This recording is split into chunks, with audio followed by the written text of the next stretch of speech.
Welcome to DCTV. I'm Cole Sauer, and this is the news you need to know on campus and beyond for Monday, March 28th. Two female suicide bombers disguised as men attacked a mosque Wednesday in Maiduguri, Nigeria, killing at least 22. The attack reportedly happened during morning prayers at the mosque.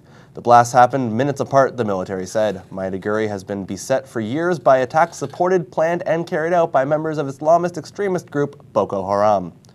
Prime Minister Justin Trudeau offered his support to the people of Pakistan after news of the bombing hit the world Sunday.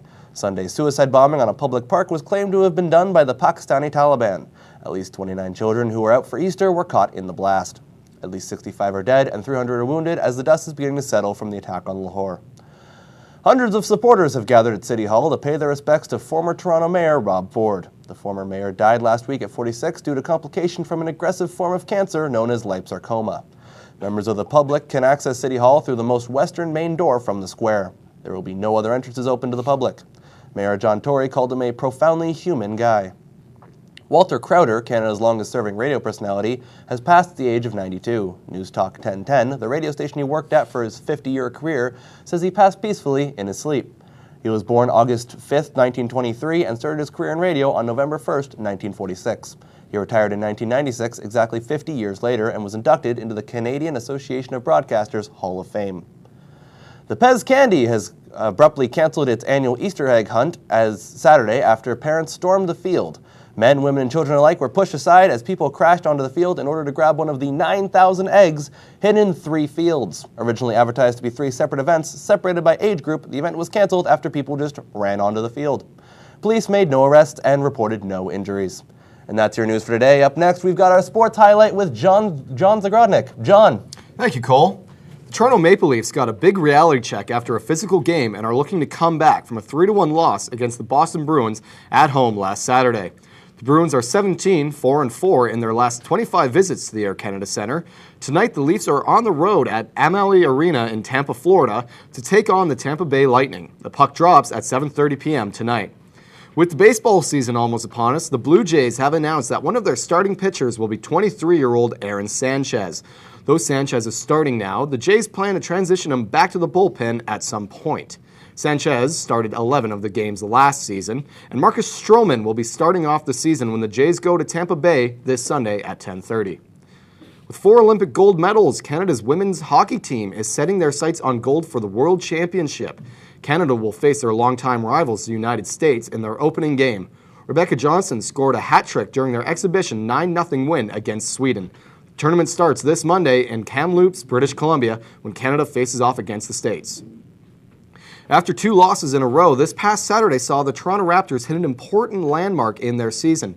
With the final 115-91 score against the New Orleans Pelicans, the Raptors have totaled 49 wins this season, tying the record they set themselves last year. With only 10 games left in the season, they are hoping to bring it up to 50, which would be a new record for the franchise. Number 10 Syracuse upsets number 1 Virginia with a 68-62 victory. Syracuse, which trailed by 16 at the start of the second half, becomes the first 10-seed team to make it to the Final Four. Virginia had won their last 3 games against Syracuse, but they couldn't stop a hot Richardson, who had 21 points in the second half and only 2 in the first. After the half, he seemed to step up his game. And that wraps it up for sports. Next, Bodie takes us to the world of entertainment. Bodie? Thanks, John. We'll first start off with Gary Shandling, as the legendary comedian died on March 24th. His death shocking the comedy community, who praised his humor as well as his kindness. Al Nirab, his spokesman, says the doctors believe it appeared he died from a heart attack, despite not having any history of heart trouble. No official cause of death determination has been made as of yet. Shandling was 66. Jim Harrison has also died. The author and poet passed away in his home Saturday in Patagonia, Arizona. A cause of death hasn't been released. Harrison wrote more than 30 books throughout his career, garnering huge mainstream success for his novella Legends of the Fall, adapted into an Oscar-winning film starring Brad Pitt and Anthony Hopkins. He was 78. The Tribeca Film Festival had pulled a controversial anti-vaccination documentary a day after festival co-founder Robert De Niro originally defended it. Titled Vaxxed, it explores a purported link between the MMR vaccine and an uptick in autism, a claim widely credited in the medical community.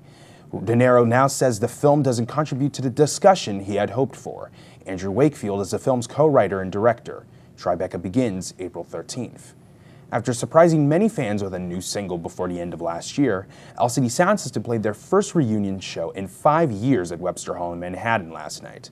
They'll be returning there tonight as those gigs are just warmed up for a summer of festival appearances, including a headlining gig in Coachella, Lollapalooza, and right in the heart of Toronto, Way Home. And last but not least, the box office, as Batman v Superman: Dawn of Justice ruled it this weekend, breaking many records including the biggest domestic opening weekend of March with $166.1 million and the fourth largest global opening of all time with $424 million. Zootopia continued to impress in second with $23 million, and new release My Big Fat Greek Wedding 2 rounded at the top three with $18.1 million. And that's it for entertainment. Now let's send it back to Cole for the final word. Cole? Thanks, Bode. That is your news on campus and beyond for March 28, 2016. Be sure to follow us on Twitter at DC Broadcasting or check out our website at dcbroadcasting.ca. Thanks for watching and have a great day.